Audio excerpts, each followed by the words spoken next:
जब भी कोई बड़ी घटना घटती है, कुछ दिन धरती हिलती है, चर्चा होती है, एक क्रिया प्रतिक्रिया होती है, जनता में भी उसकी एक अनगूंज होती है, हम लोग भी चर्चा करते हैं, फिर शायद नई घटना की प्रतीक्षा में हम सब मौन हो जाते हैं और फिर तब बोलते हैं जब अगली घटना घट जाती है।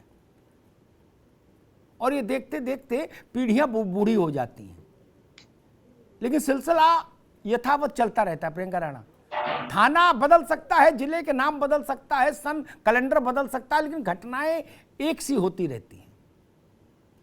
अमिताभ जी, लेकिन इसमें एक चीज और भी आपने देखी होगी, आजकल अगर आप आवाज उठाएं तो आपके ऊपर इतनी धाराएं लगा दी जाती हैं कि अगली बार आप आवाज ही ना उठा पाए। ये आपने पत्रकारों में भी देखा होगा।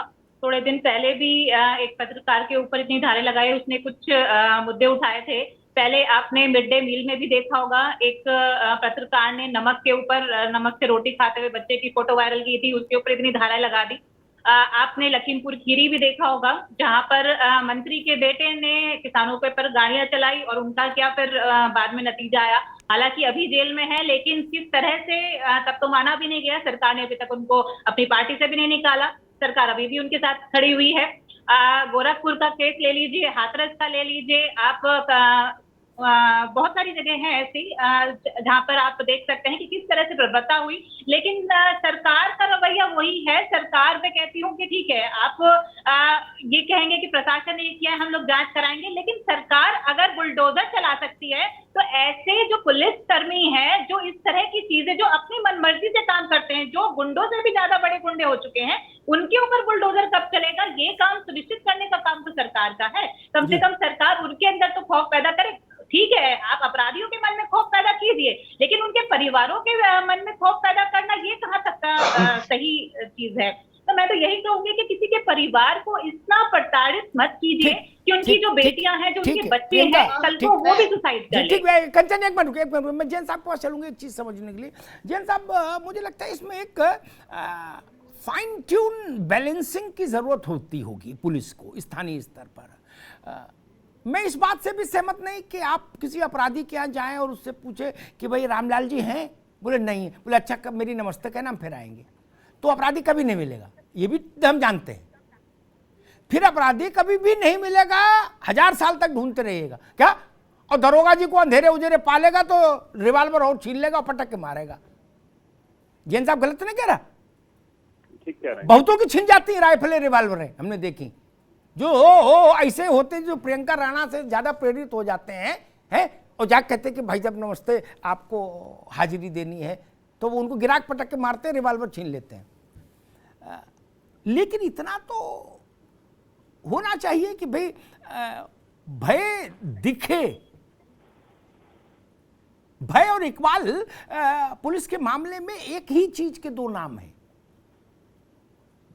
जिसको हम लोग बोलते हैं इकबाल तो दिखना भी चाहिए, ठीक। लेकिन जैन साहब, उसमें वो समझ नहीं आता कि भाई कब सीमा लक्ष्मण रेखा क्रॉस हो जाती है और ऐसी घटना घट जाती है। आप अमिताभ जी ठीक कह रहे हैं। मैंने भी इस घटना को बहुत एनालाइज करने की कोशिश की कि इस प्रकार की घटना घटित कैसे हुई जी। मुझे ये लगता है कि इसमें लोकल इंटेलिजेंस का, जो थाने के लेवल की इंटेलिजेंस है, मैं एलआईयू से मतलब नहीं है मेरा, क्योंकि एलआईयू से इसका कोई वास्ता नहीं है। जिस व्यक्ति ने सूचना दी उसको आपको डेवलप करना चाहिए था, चाहे आप सर्विलांस पे लेते उसका फोन, उसकी डिटेल्स पता लगाते कि वो इस समय कहां पर है अपराधी, और तब आप सटीक दबिश देते, बजाय इसके कि आपने इतना बड़ा उसका घर घेर लिया, इतना बड़ा फोर्स लेके चले गए, घंटों वहां पे बर्बाद भी कर दिए।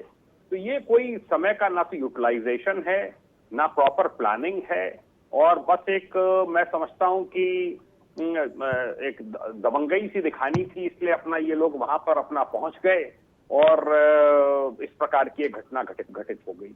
जो भी है, घटना बहुत दुर्भाग्यपूर्ण है उत्तर प्रदेश पुलिस के पॉइंट ऑफ व्यू से। और इसमें जैसा कि आपने शुरुआत में ही कहा अमिताभ जी कि इसमें दूध का दूध पानी का पानी होना चाहिए। इसमें हकीकत जो भी हो उसका पता लगा के शीघ्र से शीघ्र उसमें जो भी एक्शन हो वो होना चाहिए, तभी एक कॉन्फिडेंस उत्तर प्रदेश पुलिस में पब्लिक का रेस्टोर होगा। जी बिल्कुल ठीक बात।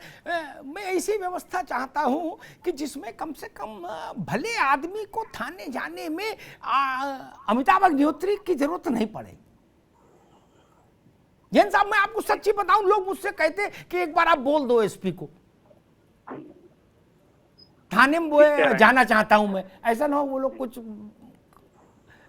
मेरा सम्मान समारोह कर दें। ये भय निकलना चाहिए। वो नेता ढूंढते हैं कि बीजेपी का कोई मिल जाए, सपा की सरकार तो सपा वाला कोई मिल जाए, उसको लेके जाते हैं, उसका खाना खर्चा उठाते हैं। वो कहता सिगरेट का डब्बा लाओ और चाय पिलाओ, लस्सी पिलाओ, गाड़ी लाओ तो चलेंगे। कोई आदमी थाने निष्प्रह भाव से क्यों नहीं जा पाता है? ऐसी घटना उस नहीं जा पाता है। कंचन जी, पुलिस तांडव दिखाने के लिए नहीं बनाई है हम लोगों ने। पुलिस एक्शन करे, कम से कम प्रदर्शन के साथ एक्शन करे।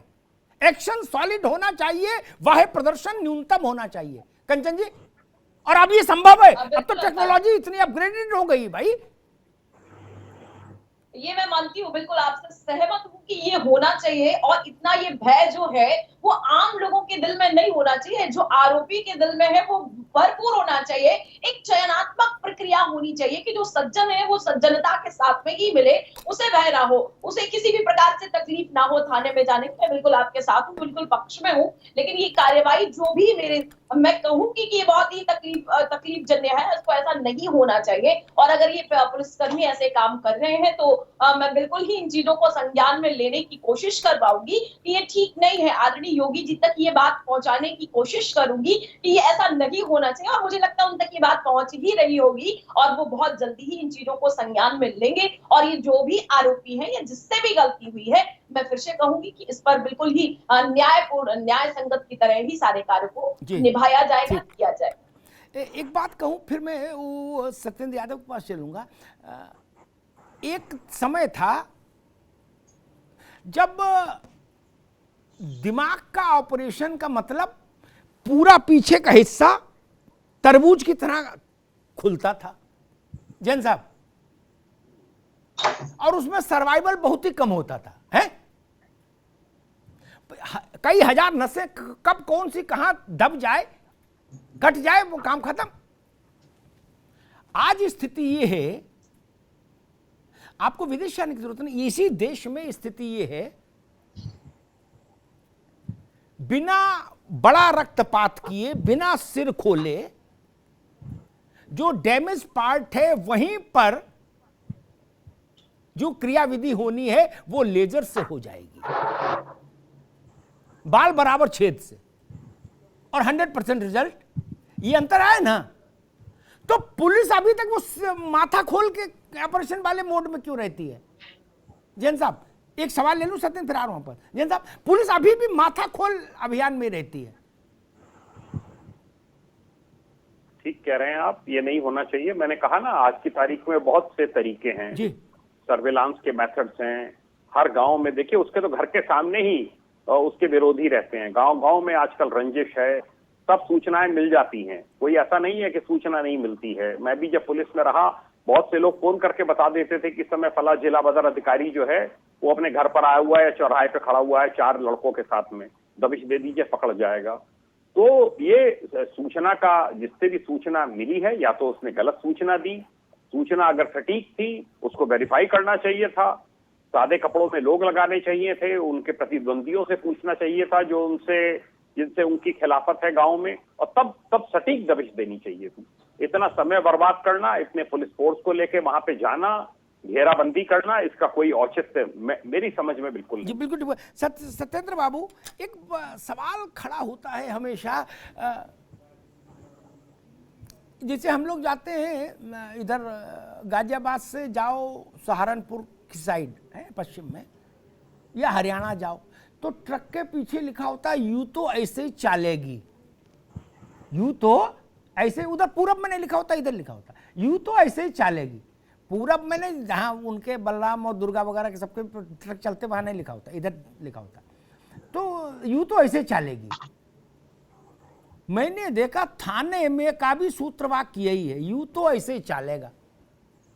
अभी मैं कहीं का देख रहा, यूपी का नहीं देख रहा था, बिहार का ही किसी थाने का, लेकिन वो मामला तो एक ही है, थाना थाना है।